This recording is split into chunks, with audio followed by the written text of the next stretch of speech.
This session is brought to you by Bill King of MedComm Diabetics. Be sure to share this valuable information with your family and friends. The history of Black Americans and diabetes in America. Introduction. February is American Black History Month, a time to celebrate the contributions of Black Americans to the United States.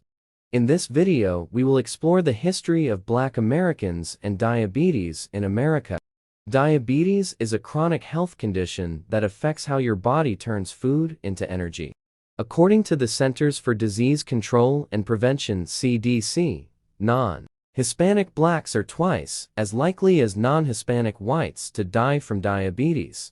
Let's take a closer look at the history of diabetes in Black Americans. The early years.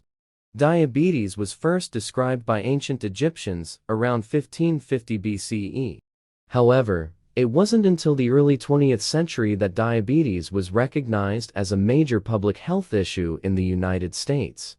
In 1921, Canadian scientists Frederick Banting and Charles Best discovered insulin, a hormone that regulates blood sugar levels. This discovery revolutionized diabetes treatment and saved countless lives. However, access to insulin was limited, and many people with diabetes could not afford the high cost of treatment. The Civil Rights Era. The Civil Rights Movement of the 1950s and 1960s brought attention to the issue of healthcare disparities in Black communities.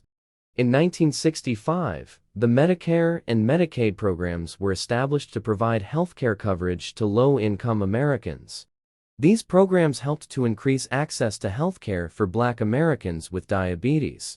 However, disparities in diabetes care persisted, and Black Americans continued to experience higher rates of diabetes-related complications and death. The modern era. In recent years, there has been a growing recognition of the impact of systemic racism on diabetes care in Black communities. Black Americans are more likely to live in food deserts, areas with limited access to healthy food options. They are also more likely to live in areas with high levels of pollution, which can increase the risk of diabetes. Additionally, Black Americans are more likely to experience stress related to racism and discrimination, which can increase the risk of diabetes. These factors contribute to the higher rates of diabetes in Black Americans. Conclusion. In conclusion, the history of Black Americans and diabetes in America is a complex and multifaceted story. From the early years of diabetes research to the modern era of healthcare disparities, Black Americans have played a significant role in the fight against diabetes. As we continue to work towards a future free from diabetes, it is important to recognize the contributions of Black Americans and to address the systemic issues that contribute to healthcare disparities in Black communities.